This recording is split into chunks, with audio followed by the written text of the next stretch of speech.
বাংলা চলচ্চিত্রের একজন উজ্জ্বল নক্ষত্র। পর্দায় যার উপস্থিতি মানে দর্শকের আলাদা আগ্রহ। শুধু অভিনয় নয়, অভিনয়ের পাশাপাশি তার ব্যক্তিত্ব, তার সাহসী সিদ্ধান্ত এবং সময়ের সঙ্গে নিজেকে তৈরি করার গল্পে বরাবরই তিনি আলোচিত। তিনি আমাদের সকলের প্রিয় চিত্রনায়িকা অপু বিশ্বাস। একসময় রোমান্টিক নায়িকা থেকে শুরু করে দর্শকদের যিনি মন জয় করেছেন, তারপরে একজন পরিণত, একজন আত্মবিশ্বাসী নারী। তার জীবনের গল্প শুধুমাত্র তার ক্যারিয়ারের নয়, একটা উৎসাহ, একটা অনুপ্রেরণার অধ্যায়। চলুন তাকে সকলে মিলে স্বাগত জানাই। শুভেচ্ছা। থ্যাংক ইউ আপু, কেমন আছেন? ভীষণ ভালো আছি, আপনি কেমন আছেন? এই তো ভালো আছি। আমাদের তারকা কথনের আয়োজন ফ্রেশ প্রিমিয়াম টি তারকা কথন, এবং আপনাকে দেখে আরো বেশি ফ্রেশ লাগছে, ফ্রেশের থেকে ফ্রেশ। আমি যেমনটা বলছিলাম যে সময়ের সঙ্গে সঙ্গে নিজেকে তৈরি করার যে একটা গল্প, সবসময় আপনি তার অনুপ্রেরণা হয়ে থেকেছেন। বিভিন্ন সময় দর্শক আপনাকে বিভিন্ন রূপে দেখেছে, তবে এই সবগুলো রূপের মধ্য থেকে সবথেকে সত্যি রূপটা আসলে কি মনে হয় অপু বিশ্বাসের কাছে? ব্যক্তিজীবন চলচ্চিত্রে? ব্যক্তি চলচ্চিত্র দুটি মিক্স করে যদি বলি। চলচ্চিত্রের ক্ষেত্রে আমার কাছে যখনই কোনো কাজ করা হয় বা সেই কাজে নিজেকে যুক্ত করা হয়, তার প্রত্যেকটা ক্যারেক্টারই আমার কাছে মনে হয় যে আসলে নিজেকে তৈরি করেছে, নিজেকে তৈরি করার সাহস জুগিয়েছে।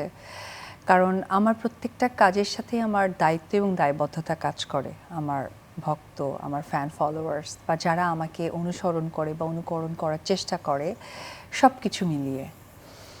আর ব্যক্তি জীবনে আসলে আমার কাছে একটি কথা মনে হয়, কারণ জীবন অনেক ছোট্ট। এই ছোট্ট জীবনে আমি আসলে কি রেখে যাচ্ছি বা কি রেখে যাব, ওটুকুই থেকে যাবে, ভালো বা মন্দ যেটাই বলি না কেন। আর বিশেষ করে আমার একটা লং চলচ্চিত্র কেরিয়ারের পর যখন একদম বাস্তব জীবনে নিজেকে বাস্তবিক অর্থে উপবিশ্বাসের জায়গাটা যখন আমি যে স্টেজে দাঁড় করিয়েছিলাম, তখন আমি ফলো করেছি যে আমার তো প্রচুর ফ্যান্স ফলোয়ার বা আমাকে অনেক সাপোর্ট দিচ্ছে, যে মানুষগুলোকে আমি চিনি না, বাট সাপোর্টের কোনো কমতি দেখিনি। তখন এই দায়িত্ব আর দায়বদ্ধতা আরও দ্বিগুণ হয়ে যায়। তখন মনে হয় যে আমার ব্যক্তি বা ব্যক্তিত্বের জায়গা এত স্টেপভাবে যাওয়া দরকার, যাতে কিনা আমার থেকে কিছুটা হলে মানুষ শিখতে পারে, জানতে পারে। সো আমাকে ওই লাইনচ্যুত হওয়া যাবে না। তো সেই চিন্তা ভাবনা থেকেই আসলে নিজেকে খুব বেশি ইমোশনাল থেকে ইম্পর্টেন্ট হচ্ছে বাস্তবতাকে সায় দিয়েছি। আর কাজের জায়গাটা মনে হয়েছে যে আরও স্ট্রং হয়ে গেছে, যেটা বিগত দিনগুলোতে ছিল না। ইমোশনালের একটা কথা বললেন, অপু বিশ্বাস যখন প্রথম পর্দায় পা রাখে বাংলাদেশের চলচ্চিত্রে, তখনকার অপু বিশ্বাস ইমোশনালি কেমন ছিল আর এখনকার অপু বিশ্বাস ইমোশনালি কেমন, পার্থক্যটা কোথায়? প্রথম পর্দায় পা রাখা উপবিশ্বাস হচ্ছে আসলে অনেক বেশি ইমোশনাল ছিল, কারণ বাস্তবতা কখনো দেখেনি, শোনেনি, জানে না। সুতরাং যাই দেখেছি, যাই শুনেছি, প্রত্যেকটাই বাস্তবিকই মনে হতো, কিন্তু এটা আর্টিফিশিয়াল ছিল। সময়ের সাথে সাথে এখন দেখা গিয়েছে যে আসলে ইমোশন বলে কোনো ওয়ার্ডই নেই। সো ইমোশনটা ক্রিয়েট করাটা অনর্থক। সো বাস্তবতাকে সামনে এগিয়ে রেখে যে কাজটি করা যায়, সেটি হচ্ছে গিয়ে আসল কাজ বা আসল ওয়ার্ক। সো এটাকে ইমোশন বলবো নাকি বাস্তবতা বলবো, আই ডোন্ট নো। তবে শুরুতে অনেক বেশি ইমোশনাল ছিলাম, যেটা বয়স, বিবেচনা, পারিপার্শ্বিক এবং শেখার জায়গাটা কম ছিল। রূপালী পর্দা সবসময় চকমকে, গ্ল্যামার, আলো, অনেক অনেক নেম, ফেম, সব কিছুর মধ্যে কিছু জায়গায়ও আছে কিন্তু যে কিছু মেকি থাকে। এর মাঝে নিজের সত্যটা ধরে রাখা কত কঠিন। পৃথিবীতেই নিজেকে বাঁচিয়ে রাখাটা অনেক কঠিন। আমরা যে মানুষকে চিন্তা করি যে এই মানুষ কখনোই ভুল করবে না, সেই মানুষটা অনেক বড় ভুল করে থাকে। বা যখন বোঝা যায় যে এই মানুষটা অনেক বেশি ভুল করবে, সেই খুব ভালো কিছু করছে। তো আসলে বাঁচিয়ে রাখার ক্ষেত্রে আমি কি বিশ্লেষণ দেবো, আই ডোন্ট নো। তবে এইটুকু বলতে চাই যে বাস্তবতাকে সবসময় স্বীকার করলে বা বিবেচনা করলেই ভালোভাবে পথ চলাটা সম্ভব। আচ্ছা, পরিবর্তনের গল্প কিন্তু ছিলাম। এখন তো প্রত্যেকবারই যখন অপু বিশ্বাস পর্দায় একটা অ্যাপিয়ারেন্স দেয়, নতুন কিছু আমরা দেখতে পারি, নতুন কোনো লুকে, নতুন কোনো গেট আপে কিংবা ব্যক্তিত্ব কিছু একটা। এখন এই যে নতুন বছর শুরু হলো, নতুন বছরের সাথে কিন্তু অনেক অনেক নিউ ইয়ার রেজুলেশন আমাদের থাকে ডায়েরির পাতায়। তো একজন চিত্রনায়িকা অপু বিশ্বাস, তার প্ল্যানিংগুলো আসলে এখন কেমন?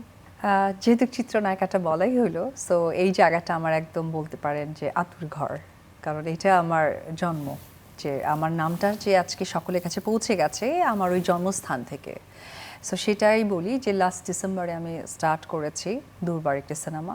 চলচ্চিত্র অনেক আমার কাছে গল্প আসছিল, তো যেটা হয়েছিল যে সেই গল্প অনেক সময় পিক করছিলাম না, কারণ বিগত 1-2টা সিনেমায় আমি একটু ডিসহার্টেড হয়েছি, কারণ আমাকে যে গল্প শোনানো হয়েছে বা আমাকে যে সাপোর্টটা দেওয়া হবে শুটিংয়ের ক্ষেত্রে সেগুলো না কাজ করতে গিয়ে খুব একটা পেতাম না। তো সেই জায়গা থেকে এবার খুব চিন্তা করেছি, বাট বলতেও পারেন যে আমি একটা লং টাইম ব্রেকও নিয়েছি, 2 ইয়ার্স, 2 বছরের মতো। সো 2 বছর পরে কিন্তু আমি লাস্ট ডিসেম্বরে স্টার্ট করেছি একটি সিনেমা। তো আমার লক্ষ্যটাই ছিল যে গল্প এবং প্রোডাকশন যেন আমাকে ফুললি সাপোর্টটা যায় একটা গল্পের সাথে, যেটা দরকার।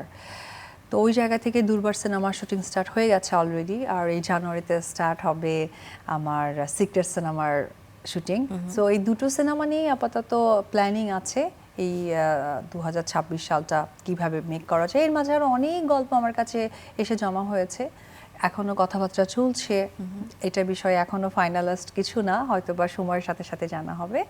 আর পাশাপাশি আমার তো ব্যস্ততা রয়েছেই, আমি যেমন ফটোশ্যুট, ব্র্যান্ডের সাথে যুক্ত হওয়া, এই সব নতুন কাজগুলো তো প্ল্যানিং সবসময়ই হচ্ছে। এই তো যেহেতু চলচ্চিত্রের কথায় আসলাম আমরা, এখন কিন্তু বাংলাদেশের দর্শকদের প্রত্যাশার জায়গাটা অনেক বেশি শীর্ষে ছুঁয়ে গেছে, কারণ বিগত বছরগুলোতে যে সিনেমাগুলো আমরা উপহার পেয়েছি, বিশেষ করে মেগাস্টার শাকিব খান কামব্যাক করেছে যেভাবে, বড় পর্দায় চলচ্চিত্র এবং দর্শকের হুমড়ি খেয়ে পড়ার যে ইতিহাস নতুনভাবে তৈরি হলো, এখন সিনেমা হলে নতুন কোনো সিনেমা রিলিজ করতে গেলে কিন্তু প্রযোজক পরিচালক যারা অভিনয় শিল্পী থাকেন একটা এক্সট্রা চাপ থাকে। তো ওই চাপটা কি অপবিশ্বাসের মাথায়ও থাকে? আমার প্রত্যেকটা সময় চাপ থাকে। আজকে চেঞ্জ করেছে শাকিব খান বা ইন্ডাস্ট্রি চেঞ্জ হচ্ছে, আমার কাছে প্রত্যেকটা কাজই চাপের থাকে। এই কারণ আমি একটা কাজ আমার মনের মাধুরী মিশি করেছি, ওটা যখন 18 কোটি মানুষের সামনে প্রেজেন্ট হচ্ছে, মানে বাংলাদেশে ভাষাভাষীর মানুষ যেখানেই আছে তাদের সামনে গিয়ে যখন পৌঁছে যাচ্ছে, তখন তো অটোমেটিক্যালি একটা অন্য ধরনের টেনশন কাজ করে।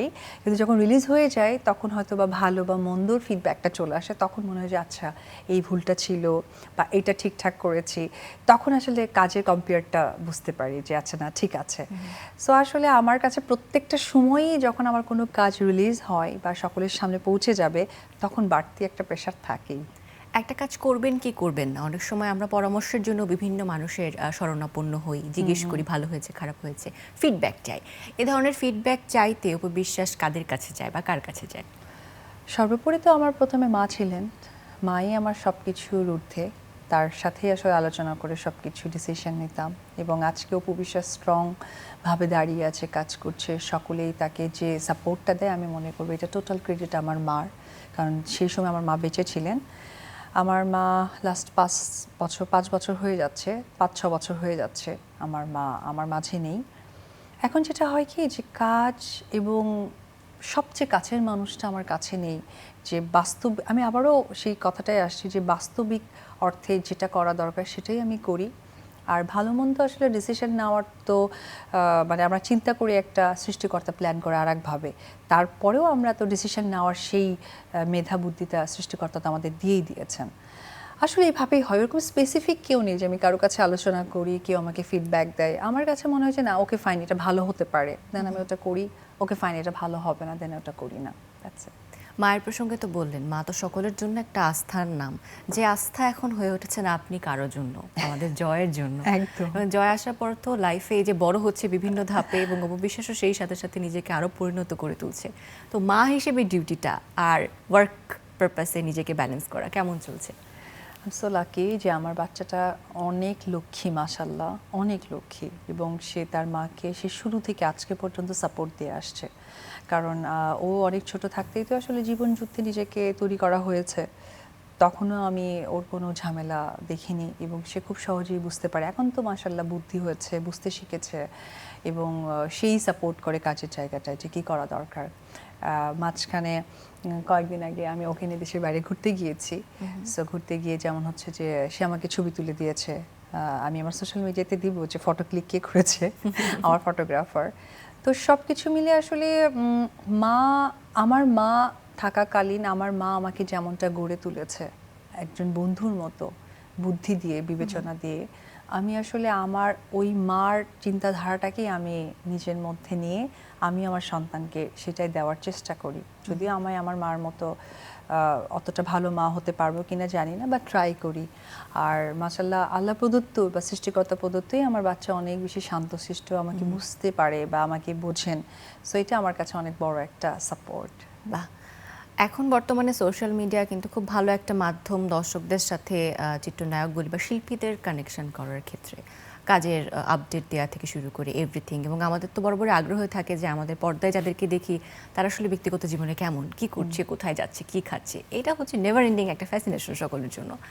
তবে একজন শিল্পী হিসেবে আপনি কি মনে করেন যে একজন শিল্পীর কতটুকু সোশ্যাল মিডিয়াতে আসলে প্রকাশ করা উচিত, বা এই ক্ষেত্রে আসলে আপনি কতটুকু সরব থাকেন? আমার ফেসবুক বা আমার সব জায়গায় সোশ্যাল মিডিয়া তো অলরেডি ওপেন, এটা সকলের কাছেই আছে। আমার কাছে আসলে মনে হয় যে শিল্পীদের একটা লিমিটেশন থাকা দরকার। কারণ আমাকে আমার আগ্রহটা কোথা থেকে জন্মাবে এবং কোথায় গিয়ে এন্ড হবে, এই ডিসিশন মেকারটা আমি নিজেই। সো ওই জায়গা থেকে আমি সোশ্যাল মিডিয়াতে, আমি বললাম না যে স্টার্টিং অ্যান্ড এন্ডিংটা যেহেতু আমার দায়িত্বেই, সো আমি ওইভাবেই আসলে মেনটেন করি। কারণ আমিও অসুস্থ হই, আমার বাচ্চাও অসুস্থ হয়। আচ্ছা, আমি ফেসবুকে স্ট্যাটাস দিলাম, সেখানে আমি দোয়া চাইলাম, 5টা লোকের দোয়া পাবো ডেফিনেটলি, কিন্তু আমি ওটা দিলাম না, তাতেই বা কি? আমার ফলোয়ার্স হয়তো বা 9 মিলিয়ন, কারো ফলোয়ার হয়তো 900, কারো ফলোয়ার হয়তো 9 জন।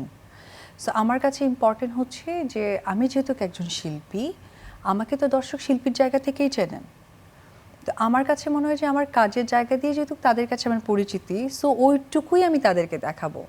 যদিও মাঝখানে আমার ব্যক্তি জায়গাটা একটু ঘেটে ঘ হয়ে গিয়েছে, কিন্তু আমি যেহেতু ঘেটে ঘ করেছি, আমি বললাম না যে লিমিটেশনের স্টার্টিং আর এন্ডিং যেহেতু আমার হাতে, সো ঘেটে ঘটাকেও আমি আবার কি করে সুন্দর করে একটা ফ্লাওয়ার বাস তৈরি করব, এটাও আমারই দায়িত্ব।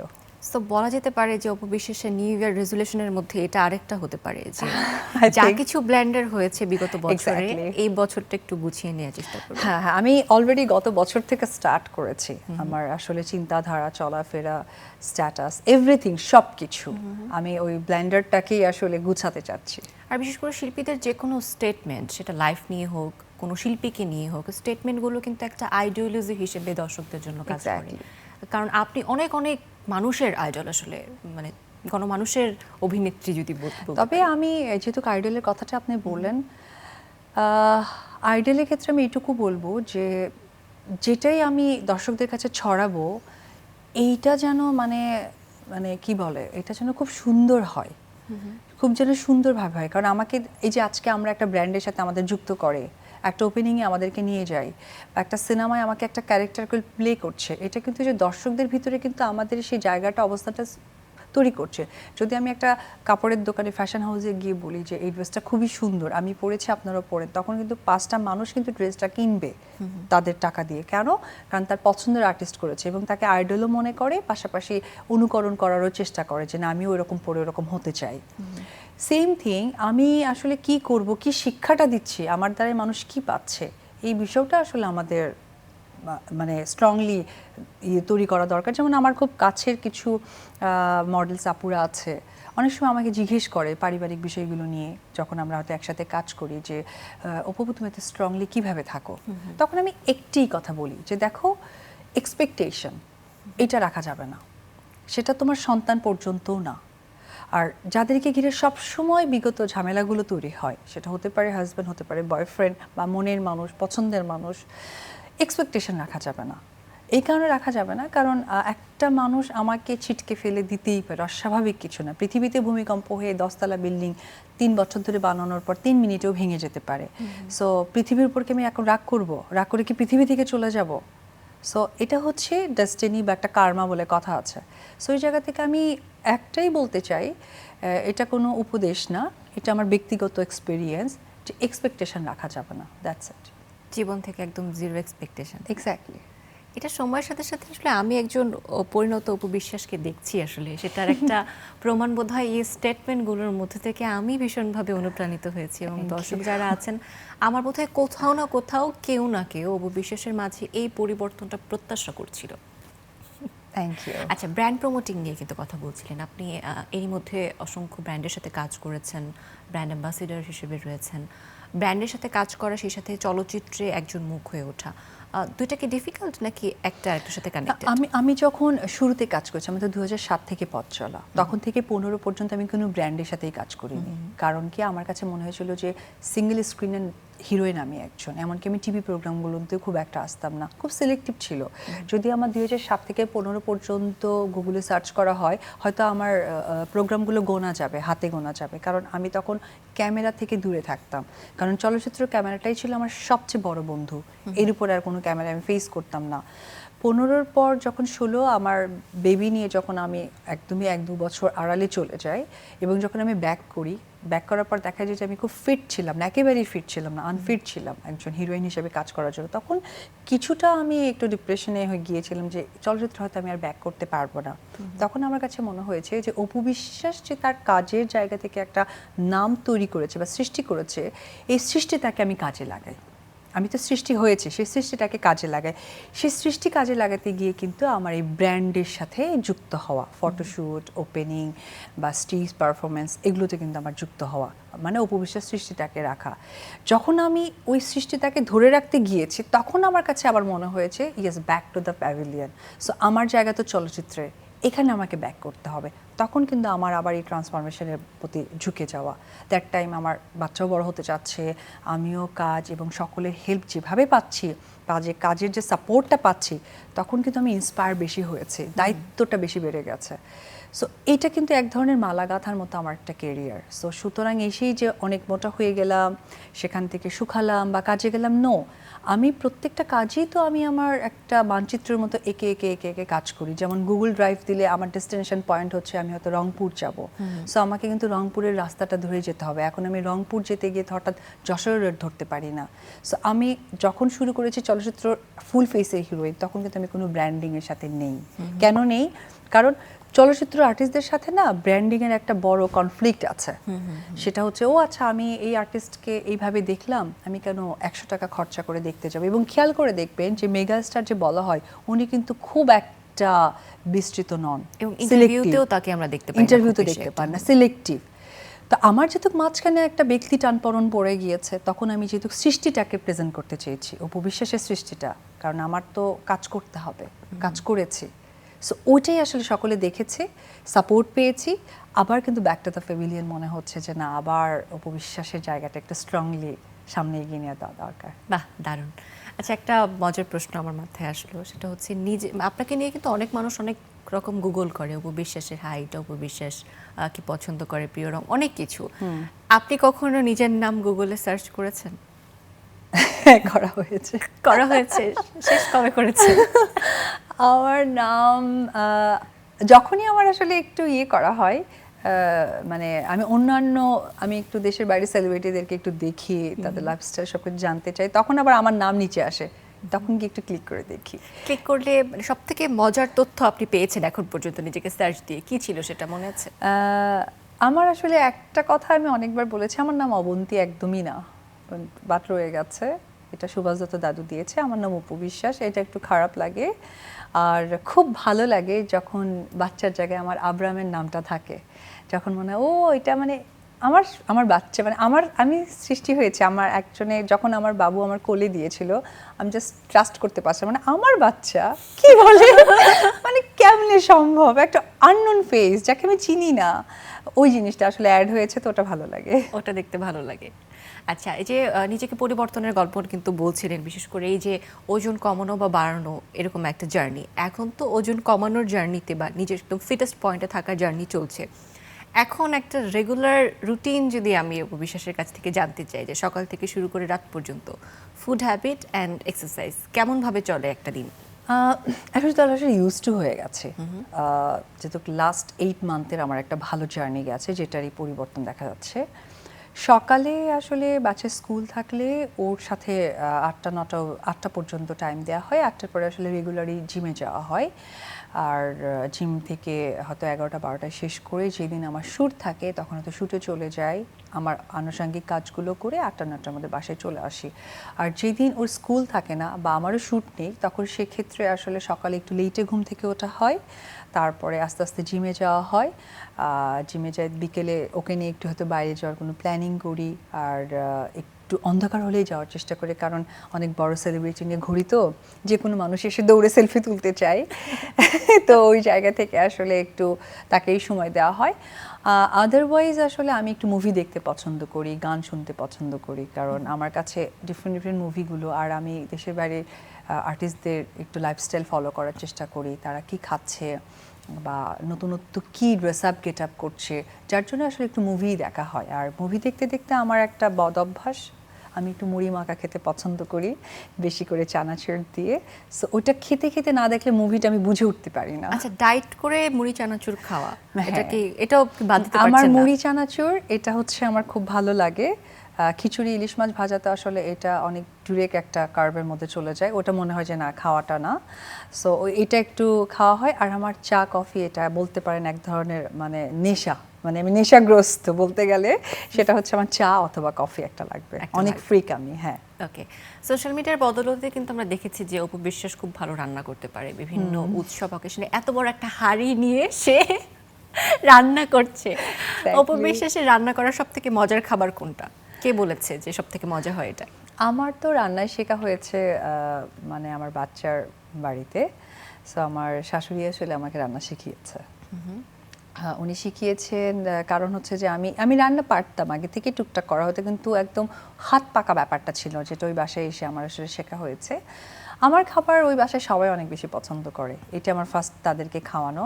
এরপর আমার বাসাতেও ট্রাই করা হয়েছে।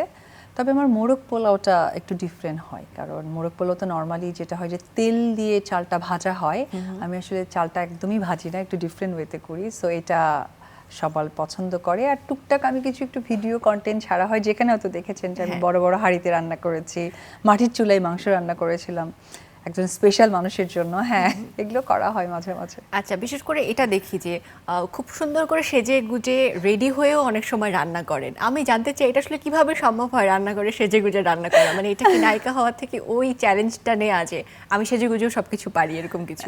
আমি কিন্তু একদম ক্যামেরা অ্যাকশন কাট ওই জায়গাগুলো ছাড়া একদমই মেকআপ নিয়ে, যেমন আমি আজকে চ্যানেল আইতে এসেছি, আমার কিন্তু একদমই মুখে মেকআপ নাই। আমি আমি জিজ্ঞেস এখন করতে চেয়েছিলাম যে এই হাউ ইজ দ্যাট কথাটা পসিবল? এই কথাটা বললে হয়তো বা অনেকেই ট্রোল করে, সেটা আসলে তাদের জ্ঞানের অভাব। তো ওই জায়গা থেকে আমার কাছে মনে হয় যে ক্যামেরাগুলোকে আমার কাছে মনে হয় যে না, আমি খুব ফ্রেন্ডলি, আমি আমার জায়গাটা আমার মতো করে প্রেজেন্ট করলে প্রবলেম নাই, কারণ ওটা আমার ক্যারেক্টার না, ওখানে আমিই অপু বিশ্বাস। সো ওইটাতে আমি ওইভাবে করি। তবে যেটা আপনি বলছেন ওটা মনে হয় যে একটা হলুদ শাড়ি, একটা শাড়ি পরে করছিলাম, এটা আসলে ওই দিনকে পূজা ছিল। তো পূজাতে আমার মনে হয়েছিল যে আমি আবার কয়েকটা ভিডিও বানিয়েছিলাম। সো মেকআপ আসলে করা হয়নি, বাট শাড়ি পরেছি, আর আমি একটু গোল্ড করতে পছন্দ করি। হ্যাঁ, আমি একটু ওই জুয়েলারিটাই পরেছিলাম, যার জন্য মনে হয়েছে। এই তো। আর ক্যামেরায় আসলে যে মেকআপটা আমার দেখানো হয়, ওটার কারণটা হচ্ছে ওটা অপু বিশ্বাস থেকে ইম্পর্টেন্ট একটা ক্যারেক্টারকে প্লে করা হয়। সেটা হতে পারে ব্রাইডাল একটা ক্যারেক্টার, সেটা হতে পারে XY, যেটা আমি কোনো একটা ক্যারেক্টার প্লে করছি চলচ্চিত্রের জন্য, সেটা আসলে প্রেজেন্ট করা হয়। আচ্ছা, আমাদের কাছে কিন্তু অনেক অনেক বছর ধরে এমন ধারণা ছিল যে নায়িকা মানে হচ্ছে সবসময় সেজেগুজে থাকবে, ম্যানিকিউর প্যাডিকিউর করে থাকবে, চুল সবসময় সেটেড থাকবে, রান্নাঘরে যাবে না, সংসারের দায়িত্ব ঝাড়ু দেয়া বা ঘরের যে আনুষঙ্গিক যে কাজগুলো আছে সেগুলো থেকে অনেক বেশি দূরে। এবং এখনকার জেনারেশনে অনেকেই আছে যে মনে করে যে এভাবে থাকা মানে একটা আদর্শ জীবন। কিন্তু আমি মনে হয় অপু বিশ্বাসকে দেখেছি যে সে ঘরের কাজগুলো কেমন নির্দ্বিধায় করছে এবং সেগুলো শেয়ার করছে। তো যদি এই প্রজন্মের ছেলে মেয়েদেরকে একটু বলতে হয় যে দিস ইজ নট নর্মাল, আপনি কিভাবে বলবেন? না, প্লাস্টিক লাইফ হওয়া যাবে না, ইজি লাইফ হতে হবে। ওটা হচ্ছে প্লাস্টিক লাইফ, যে আমি মাথায় সেট করেছি আমি কে, আমি যখন যা তখন তা। আমি যেমন আমার সন্তানের সাথে স্কুলে গেলে আমি একজন মা, তখন আসলে আমি মাদের সাথে কথা বলতে পছন্দ করি। যখন আমি ক্যামেরার সামনে একজন চিত্রনায়িকা, তখন আসলে আমি আমার ওই ক্যারেক্টার প্লে করতে পছন্দ করি। এখন আমি একজন উপবিশ্বাস গেস্ট, সো আমি ওটাই প্লে করব। সো আসলে প্লাস্টিক লাইফ থেকে একটা সোশ্যাল লাইফ বা একটা বাস্তবিক লাইফে যখন ফেরা যাবে, তখন আসলে সব কিছুই সম্ভব।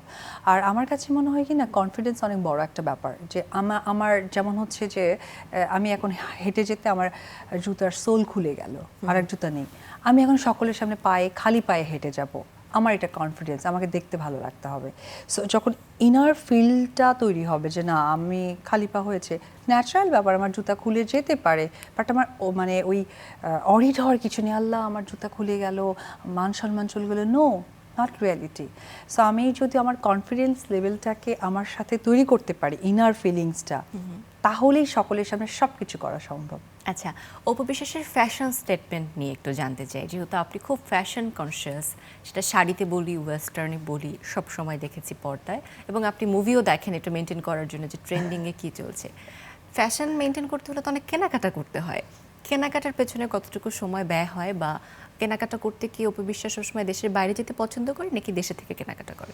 ওরকম কিছু না, মানুষের মানে স্বাভাবিক মানুষদেরও যেমন লাইফস্টাইলে টুকটাক কেনাকাটা, তবে স্পেশালি কেনাকাটা করা হয় আসলে পূজা বা ঈদ চলে আসলে, তখন আসলে ওই নতুনত্ব ব্যাপারটা একটু মনের মাঝে একটা নাড়া দেয়।